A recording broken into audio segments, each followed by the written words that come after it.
It's a very interesting idea to have a natural hedge for the life insurance.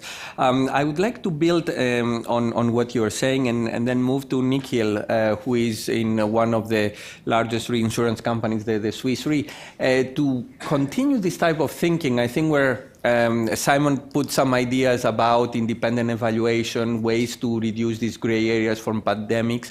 Now, from your work on natural disasters, because also sometimes in natural disasters you don't have very clean cut. And also you have some issues, for example, with floods, where they can be also human provoked, like you can control floods if you do certain types of actions.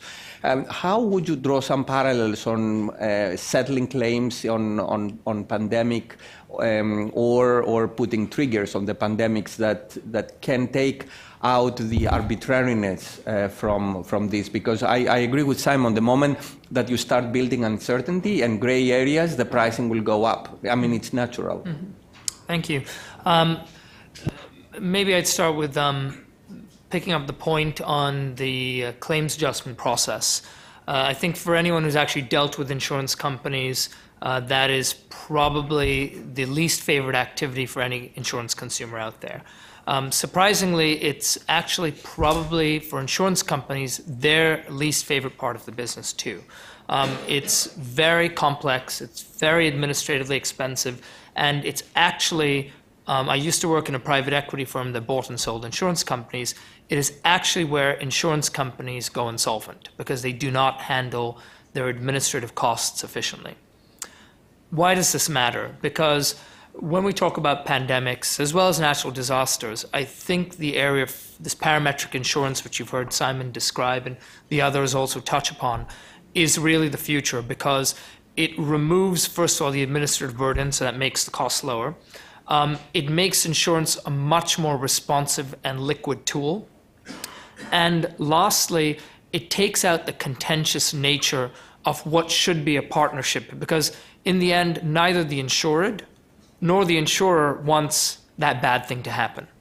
What we want is that the promise is adhered to when that bad thing happens. And that's a very fundamental, different value proposition and relationship between consumer and, if you want, vendor.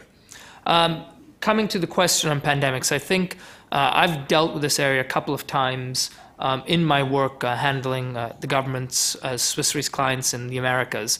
And because of technological changes, because of changes in our industry, because of the work of many of the people in this room, I actually believe we are at a stage now where you can develop a parametric coverage for pandemic risk.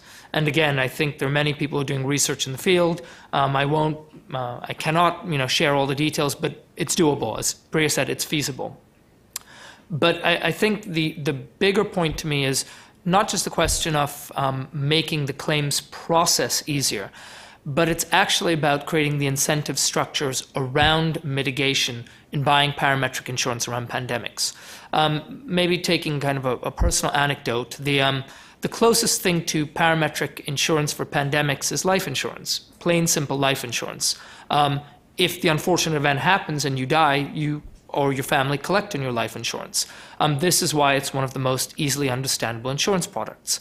I went through an experience a couple of years ago where I bought life insurance, and I was very surprised at my life insurance cost.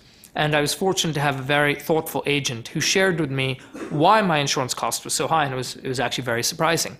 And one of the key conclusions was that my diet actually wasn't very effective. I probably was eating way too much Indian food and not enough kale and other healthy salads. What we agreed to and what I did was actually work on my diet. And a year later, he had showed me the actual life insurance tables he was using. And a year later, my insurance costs dropped by half. Why do I give you this example? Because unlike traditional insurance around pandemics, which you can imagine the loss adjustment is a very complex issue, I think with parametric insurance around pandemics, what we can say is very quantitatively what certain actions will do to reduce the risk of countries, to regions, as well as for agencies, and then build those into the insurance premium. So the idea is that if a country over time, even an IDA country, can put in place certain measures around prevention towards a response plan, that their insurance premium will decrease. And I think this creates a very powerful incentive structure. Someone mentioned earlier, why would a country, an IDA country, which has so much else going on, even the best managed IDA country, have the ability or the resources to put in place a prevention plan? Well, I think you can provide them incentives to say why they should do so, and to build them a roadmap towards the future. And again, if Simon and ARC have been willing to do this and been able to do this on drought, I believe pandemics is an area where you could absolutely do it.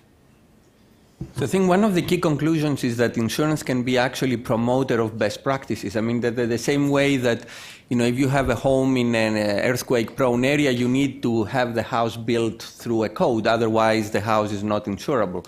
I mean, could we think of something like that where we have a prevention plan and we can say, look, with this prevention plan, we also will couple it with insurance?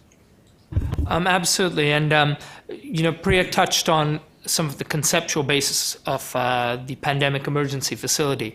And one of the discussions we've had is, given really where the source of risk is, which is in the most, the countries that can least afford it, how do you set up a structure where from day one they're not exposed? So how do you create a safety net, but also a roadmap to that transition?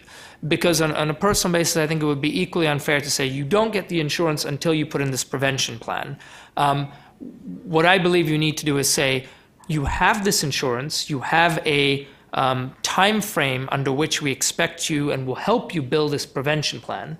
And if you do so when it is your turn to buy those premiums, your premiums will have decreased by this amount. So really milestones that lead to reward, and thereby create both a mitigation incentive structure, a clear roadmap for financial resiliency for these countries, but also a safety net for the global economy, because as other people have touched on, and Simon rightly put, this is not a country-by-country problem.